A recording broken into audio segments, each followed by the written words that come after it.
kung sino talaga yung ulo ng kawatan. Ako nakita ko na eh. Nakita ko na. Na-establish ko na pagkatapos ako ang binibira ngayon. Pati yung mga testigong naipundar natin, hinahanapan sila ng butas. So silang nagtatakip eh. Di ba? Halata naman. Sana lang kung makita mo kahit talagang pahirapan talaga ito eh. Mahirap naman talaga. Hindi ko talaga iiwanan yan. Sapagkat nakikita ko napakaraming sumusuporta sa akin. Totoo po. Mga kasama ko, halimbawa, naghihirap pero sige. Meron lang talagang sumama sa akin na talagang makikita mo na ilaban natin yan. Sige.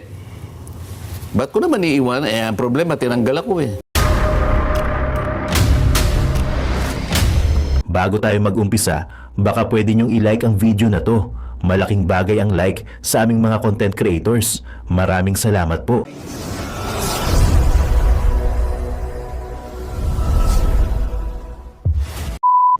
Baka pag tinuloy, baka may lalabas na namang, baka Philippine Air Force naman ang... Ganun ba? O kaya SAP. Sila nagsasabi nun, ha? Ako hindi.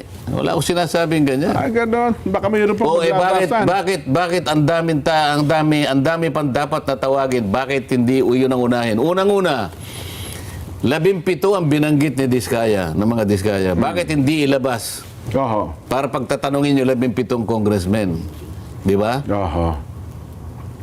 Si Chavit Singson nag-disclose. Ngayon po, sa parang Club nag-motion Filipino. kayo na ipatawag din siya, di ba? Ba't di patawag yun? Si Martin Romualdez, ilang beses nabanggit na, kinonekta na. Kailangan kauna-unang ipatawag. Nagpahayag siya na willing daw siya, di ba? Kung talaga ipatatawag, naglabas ng statement ng iba yung willing, iba yung humarap ka doon para makita natin kung gaano ka sasagot sa mga tanong. Willing sa kaso. Sinabi ng aking predecessor na hindi ko na binabanggit ang pangalan dahil ayaw yung banggitin ang pangalan ko. 67 daw ang congressman na kontraktor. Yung contractors. Bakit hindi patawag yun? Ang daming dahilan na dapat ituluyan at marami kayong dapat na ilabas dyan. Pagtatanungin natin lahat yan. Di ba? Ang problema, kahit isang pangalan, hindi niya kilala. Saan eh? Nanghirap eh. Puro ganun eh. Puro na lang, kumbaga sa, anong tawag ba ron? Puro press release. Hindi, pagka may pelikula, may trailer. May trailer. Parang ganun eh. Trailer. 67 congressmen na kontraktor. Pagkatapos, hindi naman mong pa. Paano yung mga binanggit niya na mga dalawa yung kanyang naging privilege speech? Ilan ang contractors na binanggit niya doon? Mahigit na 10. Hindi ba natin tatawagin doon? Hindi ba natin pagtatatawagin? Kasama doon ang SunWest. Ang SunWest, this is the company founded by Saldico. Siya yung pinakamaraming nilatag na mga insertions na binabanggit ni Toby Chango. 13.8 billion, 2 probinsya lang. Hindi mo ba tatawagin itong mga ito? Hindi man lang natanong siya eh. Yung mismong kumpanya ni Saldico, hindi mo tatawagin? 15 yung sinabi ng presidente, hindi mo lahat tatawagin. Baka ipaubaya na po sa ICI, Sen. Kasi mukhang ICI na po ang tumutuntun sa lahat ng ito eh. Di ba? Hindi ko kaya ganun ang direksyon. Kasi ang Kamara, ipinaubaya na sa ICI. Baka naman ganun po ang direksyon ng Senado. Bakit? Ang Legislative Department sunod-sunuran sa Executive Department? Akala ko ba ang ating gobyerno ay binubuo ng 3 dakilang sangay? Ha? 3 dakilang haligi. Judiciary. Legislative. Executive. Ang ICI is the creation of the executive. Tama po. Ang legislature, 2 chambers, Kamara at saka Senado. Ang Senado, meron siyang blue ribbon. Kung ba nagtatag na ng ICI, Executive Department, hihinto ka na? Bakit? Nakasalig ba ang mandato ng Blue Ribbon Committee sa gagawin ng ICI? Or vice versa? Sagutin mo, Nelson. May isa pa problema. Kasi, alam mo, itinigil ang Blue Ribbon, ang ICI ay ayaw namang i-open. So ang mga tao ay maghahanap talaga ng hindi ba? Maghahanap ng sagot sa mga katanungang nabubuo sa Bakit kanilang naman, isipan. bakit mo sila sisisihin na maghahanap talaga yan? Oho. Hindi ba nung inopen ko nga yung kauna-unahan sa dami na nag-text sa akin dahil nakita nga talaga yung kung napakaraming perang nasa laula na talagang pandarambong talaga. Ilan ba yung nag-text sa akin na halos umuusok yung aking cellphone? Sinabi ko nga doon sa biyaya na nakaharap eh. Nabuti na lang nandito ka, sabi ko. Paano ko sasagutin ito? Sabi ko sa kanya. Ang sabi nila sa akin, Senator, yan po pala ng aming buwis na binabayad, dyan lang po pala napupunta. Alam po ba ninyo na dugo at pawis, pati sipon po kanya. Naku po. Naghalo-halo na. Talaga pong sa kagustuhan lang namin makatulong sa gobyerno, talagang kami po yung nagbabayad talaga naman. Diyan lang pala ginagamit ang buwis namin.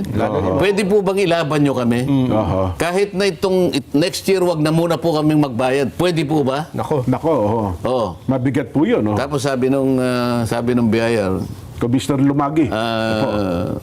tama naman po sila, sir. Sabi niya, hindi ko po sila masisisi. Hindi ko naman ako kinukuha yung opinion mo. Ang sinasabi ko, anong isasagot ko sa kanila? Tulungan mo ako sumagot. Oho. Pwede ba wag na silang magbayad next year? Sapagkat nakikita nila kung saan lang napupunta Oho. ang buwis na kanilang... No. Mabigat po yun. ba't di ka ako sumagot? Oho.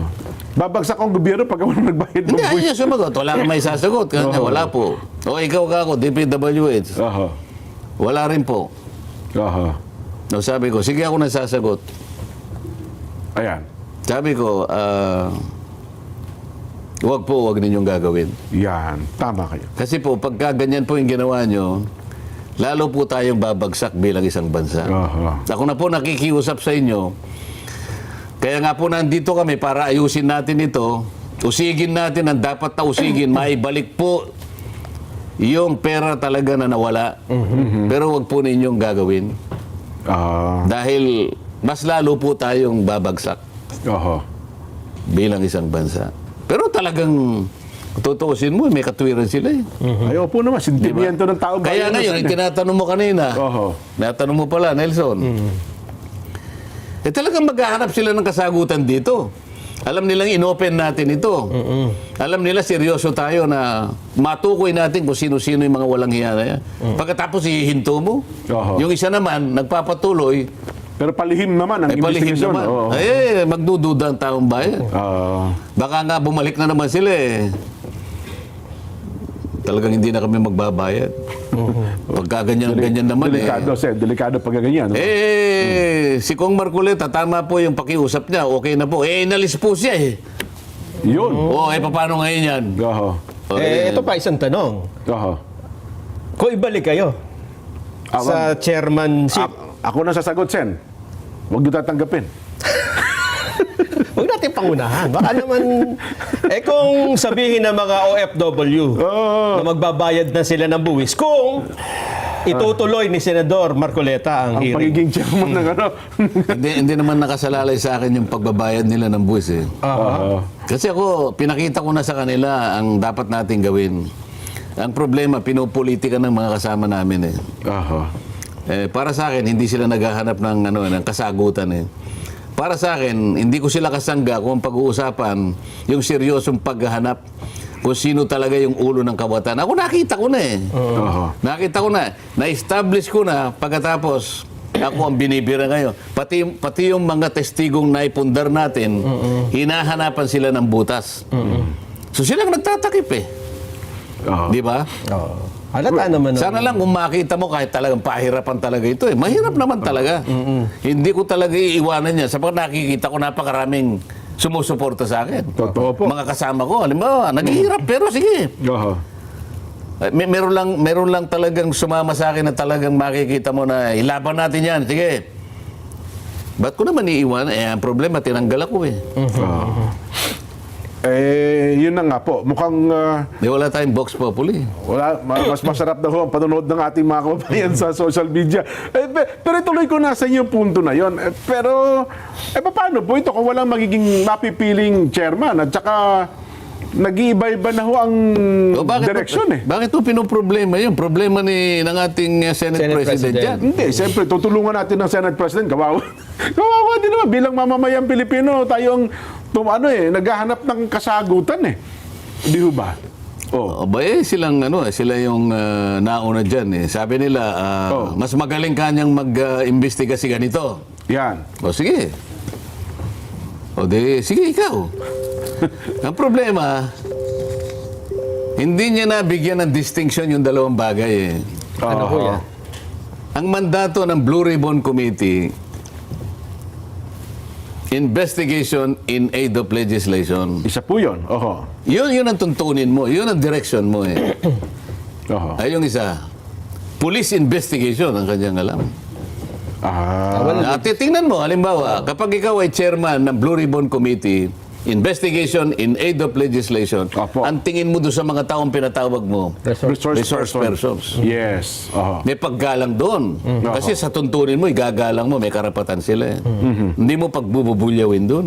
At totoo naman. Hindi mo sasabihin, pinaglululong mo ngayon. Hindi pwede yun. Oho. Sa police investigation, iba na yun.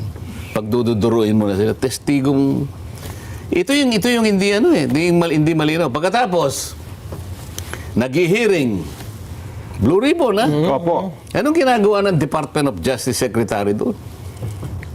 Tapos kukunin niya yung testigo o yung resource person. Dadalhin niya sa NBI. Pagbalik niya, iharap niya uli sa amin, meron siyang supplemental affidavit. May dagdag. Teka muna ka, ano ba nangyayari sa atin? Pinaghahalo nyo na yung balat sa tinalupan eh. Pagkatapos pupunta yung dalawa doon sa ICI, Opo. meron ba ako tayong tuntunin dito? Meron ba tayong pinag-usapan na tuntunin kung paano tayo magko-collaborate doon sa, ano ICI. tawag doon, ICI? Ano na yun? Independent Commission on Infrastructure. Paano independent yun? Oho. Gawa yun ng Executive Department. Ang budget niya, Executive Department. Oho. Ang tinutugis natin, DPWH yung iba. Executive Department. Executive Department. Paano? Pagtatakpan mo yung Executive Department, katapos meron silang isa sa mga powers nila, upon request, the ICI shall obtain information from the House of Representatives, from the Senate, Oho. from the courts, from the Sandigan Bayan, and Yes. from any other public authority. May Parang kang kapangyarihan. independent, ba't nangunguha? Dapat ikaw, bahala ka sa buhay mo, wag kang ibig ba sabihin, wala tayong choice ka ako? Pag nag-request sila, kamukha na ginagawa nila. Opo, obligado kayo ibigay yung mga dokumento. Kailangan namin, dalhin mo rito si Hernandez. Oho. Humaharap nga sa kanila. Ipatawag sa ito. Wala ba kaming karapatang tumanggi? Oho. Nasaan na yung sinasabi nating system of checks and balances? Nasaan na yung institutional boundaries? Nasaan na yung separation of powers? Separation of powers. Oho. Halimbawa, nag-request yung ICI. No. Wala kaming karapatang magsabi ng no. Meron. Kanya-kanya tayong di ba? Departamento eh. Ito halo-halo na eh. Pupunta sila doon sa makikipag-meeting sa ICI. Darating ang Department of Justice Secretary dito. Halo-halo kaming ganyan. Anong klaseng Blue Ribbon Committee ito? Ito yung sinasabi ko pagkatapos magsasalita sila. Daldal na ika ng daldal yun. Sinasabi ko lang naman ang mali. Opo. Alang namang hindi ko sabihin ang mali. Halo-halo na yung ginagawa natin. Wala nang respetuhan. Ayaw naman nilang humarap. Oho. Sasagot sila sa akin sa Twitter. Nakakita ka bang ganun? Kasi, Alam mo naman na Senado, ano bang pinag-usap? Kaya nga sinabi Senado eh. Opo. The Senate is a deliberative body. Yan. It's a parliamentary body. This is where you discuss every issue. Yes po. Harapin mo, dumibati ka. Talagang nandyan. Dumibati ka. Andyan talaga. Ayaw mo, tumayo ako, aalis ka. Oho. Pagkatapos sasabihin na, dapat diniliber mo yan nung nandito siya. Bakit? Kailangan ko ba sabihin sa inyo, ladies and gentlemen, I'm going to deliver a privilege speech this afternoon. Please do not go out. Huwag kang alis. Kaya ba? Please, let Please me your wait ears. for me. Alam nila nasa agenda eh. O, umalis sila. Ibig sabihin, ayaw nilang pakinggan na sasabihin ko. Sinadya na talaga Pagkatapos umalis. sasagot siya sa Twitter. Oho. Tama ba yun? Aha. Eh nawawala na yung ginagawa sa Senado at sa Kongreso na dapat nagdidebate, patagisan nito, pagalingan ito di ba? Dapat doon ang labanan sa plenaryo. Basta makipagdebate ka doon. Oho. Kasi yun ang kailangan eh. Kasi kapag yun ay pinag-usapan doon, maglilinaw doon makikita Yan, oho. kung ano talaga yung dapat nating gawin sa magitan ng pakikipagtagisan mo ng idea, ng pangunawa mo sa bawat issue. At saka may pagkakataon naman, Sen, na kapag may punto kayo at nakipag-usap yung iba, kagaya nung dismissal, nung impeachment, pumayag kayo na ibaba sa archive na lang eh. Pero, Oh. yun ay bunga ng Debate. Yes. ng Oh. pakipagtagisan sa floor. Oo, di ba nakipagdebate naman sila talaga? Oo, di inarap ko naman silang lahat eh. Oo. Nag-privilege speech kayo, tapos tinanong kayo. Oo, hindi ba? Oo. 6 na oras ako nakatayo doon, di ako umupo eh. Oo. Na-harmonize na naman, di ba? Oo. Wala namang di natapos. Ganun dapat. Hindi ba dapat, ba't ngayon ayaw na nila? Kasi ganun talaga ang Senado, ganun talaga ang Kongreso, di O, ba? tas hahanapan ka ngayon ng kahit ano lang, para lang may maipukol sa'yo. yung asawa ko raw ay independent director ng isang insurance company. Nako, oho. Nandun na yun eh. Oho. Kaya lang, ayaw naman nilang pag-aralan, ano po ba yung independent director? Ang independent director po, kung nakikinig po kayo, mga kasama ko po sa Senado, basahin po ninyo yung bagong corporation code. Ano po? Huwag niyong babasahin yung lumang corporation code. Oho. Kasi yung lumang corporation code, batas pambansa number 68 yata yun. Huwag po Okay. yun. Luma na. Kasi pag yun ang binasa nyo, wala pa pong independent director doon. Hindi kasama talaga. So bago ngayon, Yan po yung pinagbasihan ng dating Pangulo ng Integrated Bar of the Philippines para atakihin niya ako. okay, oho. Oo, yung dati naming presidente ng IBP, nakakaawa naman. Naging Luma pala presidente na. pa naman. Oho. Hindi pala sa updated. Hindi ko maintindihan bakit hindi siya nagbabasa ng mga bagong batas. Kami kasi, ang lahat ng abogado, required ka na mag-undertake ka ng tinatawag na MCLE. Yes po. oho. Taon-taon yun. Alam mo yung MCLE? Oho. Mandatory Continuing Legal Education. Yan, opo. Kahit kasi ikaw ang pinakamagaling na abogado dyan, Nelson, darating din ang panahon mapag-iiwanan ka dahil may nababagong mga batas eh. May nare-revise na batas. Yes, may Merong bagong na-amend. jurisprudence na ginagawa ang Korte Suprema. Lahat yan. Sa lumang silid, mag-isa kang tahimik. Walang kamera, palakpak ay wala na. Ngunit sa bawat pader ng bayang iniwan mo, may pangalan mong di na mabubura.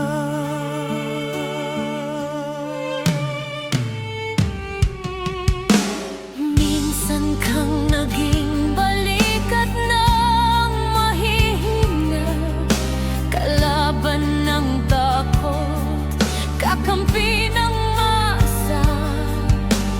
Di mo man laging nasabi ang tama, pinili mong ipaglaban ang madla.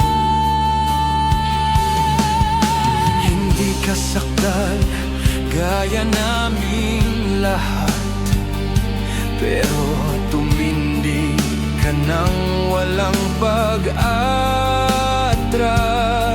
At ngayong pagod ka na, tatay, kami naman ang sasalo ng bawat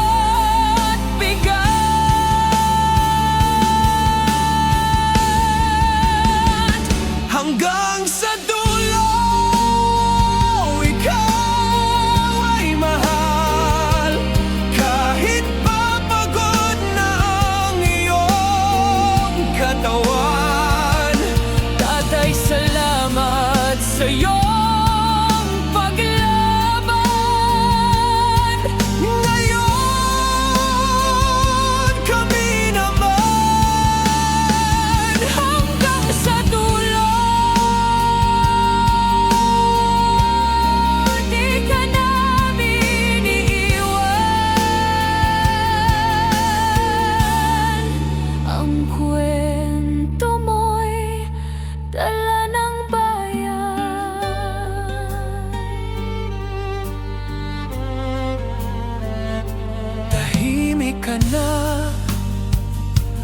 Sa mga batikos, wala nang tugon, wala nang galit.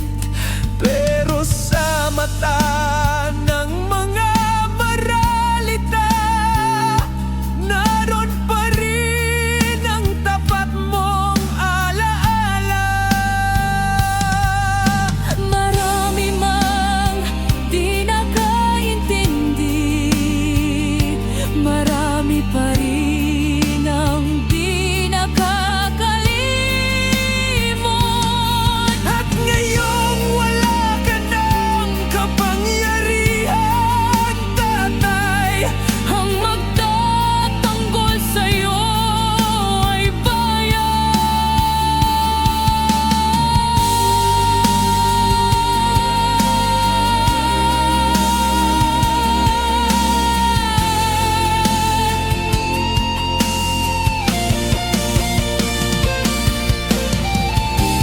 hindi ka nag-iisa. Kahit ngayon.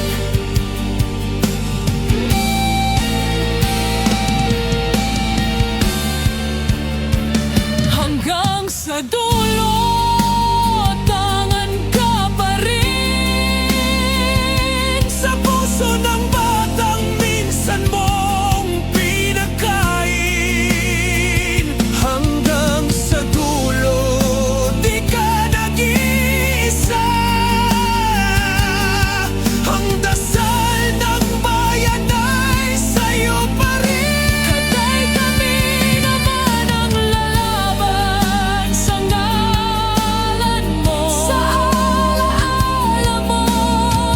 Hanggang sa dulo.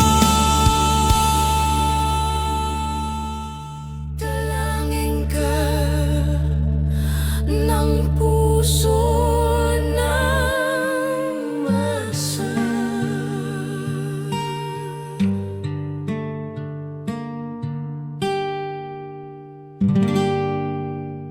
At yun na nga mga kababayan, ano na ang masasabi mo? Kung mayroon kayong hinaing at komento patungkol sa balitang ito, please comment down below. Pag-uusapan natin yan sa comment section. At kung nagustuhan nyo ang video, ay huwag kalimutang mag-like at i-share na din para mas marami pang makaalam at umabot ito sa marami sa ating mga kababayan. Maraming salamat po. Mabuti pa ang sardinas, may label. Eh tayo, wala. Oo nga pala. Nay, ito na yung bayad ko sa isa, ano? O, kunin mo yung isa. Isa muna, iyan, no? Tapos, isa pa, di ba? 4 dapat na sardinas, eh. O, yan. 3 na. Pang-4 na sardinas. O, okay na.